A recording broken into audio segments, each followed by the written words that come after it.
Hey guys, it's Keenan with the Aries Moon channel, and I thank y'all for visiting my channel today. I'm going to be narrating a story today called The Shadows of Truth. It's about 2,000 words. It's not a very long story today, but it is, I think, going to be very interesting. Yeah, it's going to be a shorter story today, and it's about the small town of Oakridge. I don't know like what town, just a fictional town in America, and it becomes the backdrop of like issues that are hotly debated today, like about the freedom of speech and censorship, and the power of social media. So I think most of y'all look forward to this story today. I think it's going to be really interesting. I haven't even done a full read through. I just read the first part and it sounds really good. I'll explain more in the epilogue. Um, but I just want to let y'all know I'm still kind of focused more on the direction of my channel right now. So that's why I'm using AI content right now. I know it's a little annoying. It annoys me. I know that a lot of us want to get away from the AI creativity, especially when it comes to art. I want to be writing my own stories. It's going to take a lot more time, and that's kind of where I want to take my channel is more of a weekly um, like weekly publish, so I could have time to really come up with good content and provide y'all with the best video possible.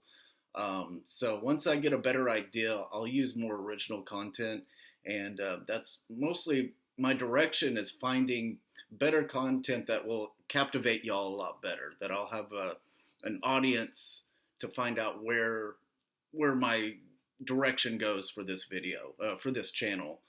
So that's what I'm trying to do right now, trying to figure out where my audience is at, where I'm going to take this channel, because I have it in my heart that I really want to take this channel far.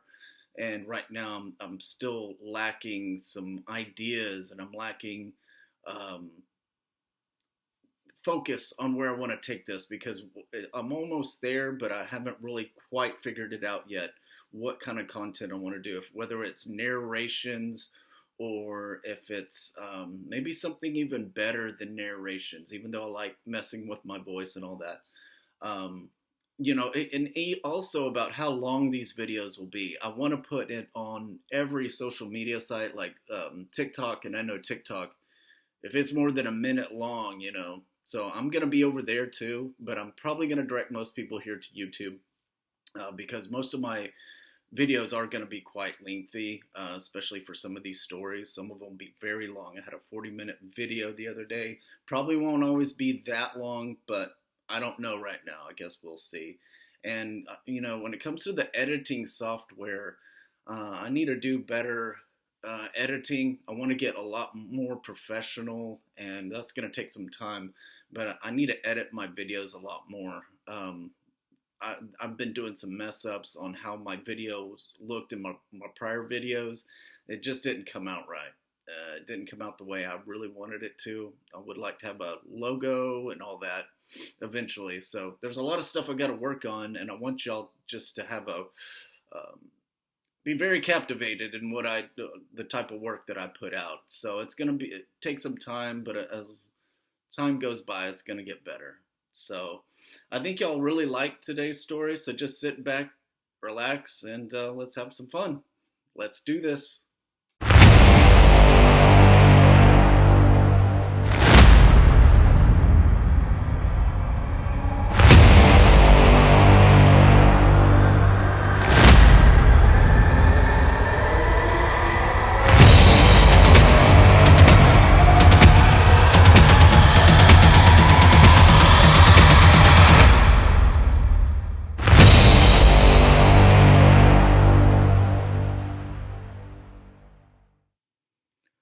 Hey guys, today's story is going to be The Shadows of Truth. I'm just going to do it kind of in a regular, just a little more deeper tone, maybe a little more serious and dramatic sounding, similar to the guy, if y'all remember the Twilight Zone, the guy that always used to smoke a cigarette while he was narrating the first part of the show. I always liked his voice, so this could be a little bit more sounding like that, just more mysterious and deeper tone. It's not going to be a long story, just 2,000 words, so here we go. The Shadows of Truth. Prologue. In a world increasingly divided by technology, misinformation, and conflicting ideologies, the pulse of society beats erratically. Within the tumultuous landscape, a small town named Oakridge becomes a backdrop for a shocking crime that ignites a fierce debate about freedom of speech, censorship, and the power of social media. The events that unfold will leave the residents grappling with the ghosts of truth and falsehood, forcing them to confront their beliefs and the impact of their choices. Chapter 1. A Quiet Town's Reckoning. Oakridge had always been a quiet town nestled in the hills, where everyone knew each other's names and secrets. It's a place where the biggest controversies might involve school board meetings or the annual bake sale. However, the tranquility of this tight-knit community was shattered one fateful day in early autumn when a video surfaced on social media igniting a firestorm of debate. The video depicted a local high school student, Miguel, involved in a confrontation with a police officer during a routine stop. Edited to highlight only the tense moments, it portrayed the officer as a brutal enforcer of authority and Miguel as a victim of systematic oppression. Within hours, the video went viral, splitting the town into two factions. Chapter 2. The Rise of Information. As the video spread, so did the rumors, theories, and hostility. The hashtag Justice for Miguel trended on social media, drawing attention from outside the town. Activists from across the country began rallying in support of Miguel, while others defended the officer's actions, creating an online battle that seeped into the real world. At the center of this chaos was Sarah Thompson, a journalist for the local newspaper, the Oakridge Observer. Sarah had always prided herself on commitment to the truth. When she learned about the video, she instinctively knew she had to investigate. But with the lines between truth and fabrication blurred by sensationalism and emotion, Sarah found herself walking a tightrope. Chapter 3. The Investigation Begins. Sarah started her investigation by interviewing Miguel's friends and classmates. They described him as a bright student with aspirations of attending college, but one burdened by the weight of societal expectations. Sorry, I did not get that word right. As she delved into Miguel's background, she uncovered layers of complex family dynamics, highlighting struggles that made him a relatable character. But more concerning were the threats he received from both sides. Supporters who claimed he was a martyr, and detractors who vilified him as a troublemaker. She also reached out to the police department. Chief Ellis, a seasoned officer respected within the community. He agreed to an interview but was evasive. In situations like this, he said carefully, it's easy for emotions to cloud judgment. We ask for patience while we investigate. Chapter 4. The Divided Community. Tensions escalated, turning Oakridge into a battleground of ideologies. The town hall meeting about the incident attracted an overwhelming crowd. Protesters from both sides shouted accusations, drowning out any semblance of rational dialogue. It became clear that the incident was about more than just one video. It was a representation of deeper social issues and the repercussions of media manipulation. As Sarah reported on the chaos unfolding, she felt the pressure mounting. Friends became foes, and the community she loved began to fracture. However, Sarah remained determined to sift through the noise and find her truth. Chapter 5. The Digital Web. In her pursuit of justice, Sarah received an anonymous tip directing her to a video archive linked to the incident. The archive boasted a collection of various footage uploaded by users and attempting to highlight the entire context of confrontation. The footage The footage that included Miguel's interactions leading up to the incident and the officer's attempt to de escalate the situation. She spent hours poring over footage, searching for clarity. One clip showed Miguel arguing with other friends about their weekend plans, creating questions about his state of mind before the encounter. Another showed snippets of the officer calmly attempting to engage with Miguel. Shadows of doubt began to creep into Sarah's mind about the narrative presented by the viral video. Chapter 6: The Unraveling Truth. Days turned into weeks, and as the media frenzy grew, Sarah uncovered disturbing details implicating both sides. Miguel had a history of clashes with authority, and while the police officer had engaged in some questionable tactics in the past, he had also received commendations for his good work. The complexity of human behavior weighed heavily on her. No one was entirely innocent, nor entirely guilty. As she compiled her findings into a story, the mounting pressure from social media detractors became overwhelming. She received messages urging her to pick a side, forcing her to realize the consequences of the truth in a polarized digital age. Chapter 7: The Turning Point. The climax arrived when Sarah decided to publish. Her article aimed to present a balanced view, yet she knew it provoked backlash. As soon as it was released, the comments section erupted. Supporters of Miguel condemned her for betraying him, while some in the police force praised her factual approach. But what struck her the most was a message buried among the chaos. An unknown user claimed to have evidence about who created the original edited video. This individual, known only as Truth Seeker, promised a meeting to discuss the motives behind the video's creation. Intrigued and terrified, Sarah agreed to meet. Chapter 8: Meeting in the Shadows. The designated meeting place was an abandoned cafe on the outskirts of Oakridge. As she entered, Sarah felt a nervous energy prickle at her skin. The dimly lit interior felt encased in decades of dust and forgotten memories. Minutes went by before a figure clad in a hoodie approached her table. "Are you ready to uncover the truth?" the person asked, their voice muffled and distorted. "People will go to great lengths to protect their narratives." The meeting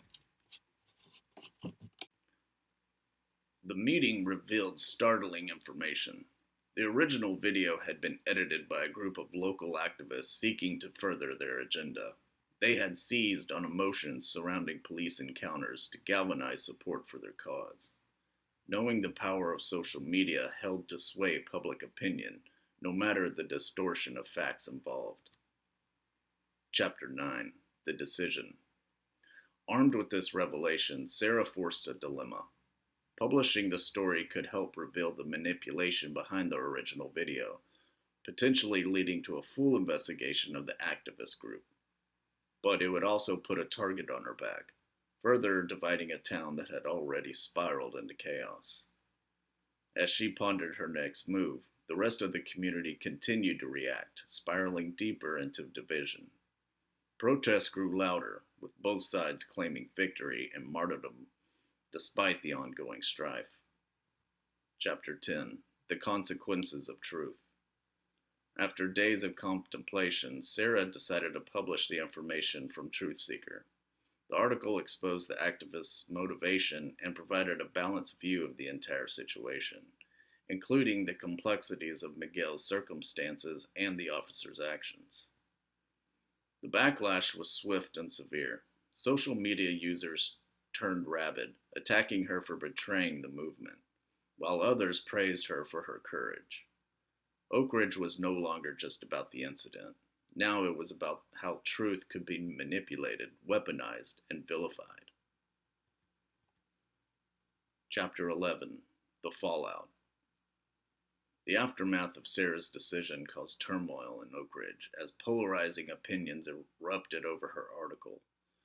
Many supporters of Miguel felt betrayed, rallying more vehemently against the police. On the other hand, the police department leveraged her piece to present an image of accountability, but the officers found themselves overwhelmed by public outcry. Amidst the chaos, Sarah felt ensnared. She was living in a world where her commitment to journalistic integrity forced her into a role of semblance and distaste, leaving her questioning if the truth mattered in a society so conditioned to rally around narratives rather than facts. Chapter 12: The Final Showdown. As Sarah struggled with her As Sarah struggled with her conscience, a new development shocked everyone.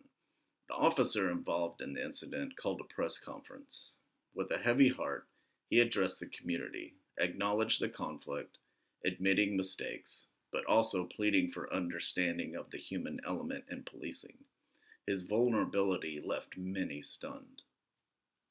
Simultaneously, Miguel's friends organized a counter protest at the cafe where the original video was filmed, this time seeking to promote dialogue rather than division. The two factions finally converged, leading to a crucial moment of confrontation in the heart of Oakridge. Chapter 13: The Moment of Reckoning.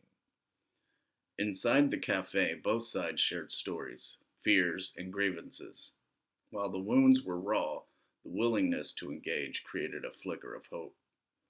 It was a messy and emotional, but for the first time, they all began to recognize their shared humanity, even amid their disagreements.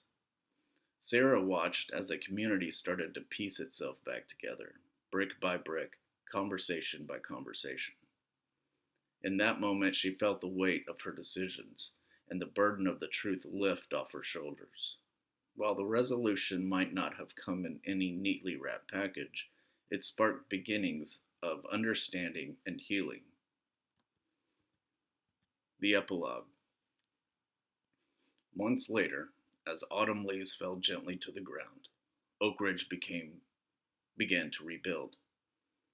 Though scars remain, the community learned that from the tumult of the past, the digital landscape still loomed large, but the citizens had grown wary of the narratives birthed from within it. Sarah's article, initially divisive, catalyzed a local movement towards media literacy, teaching residents about the power of information and how to discern fact from fiction. It became evident that in a battle for truth, understanding and compassion were the most powerful weapons of all. As the sun set over the hills, casting long shadows, Sarah realized that while the pursuit of the truth may lead to uncomfortable places, it was only the path forward, one she would bravely continue to tread, even in a world clothed in uncertainty.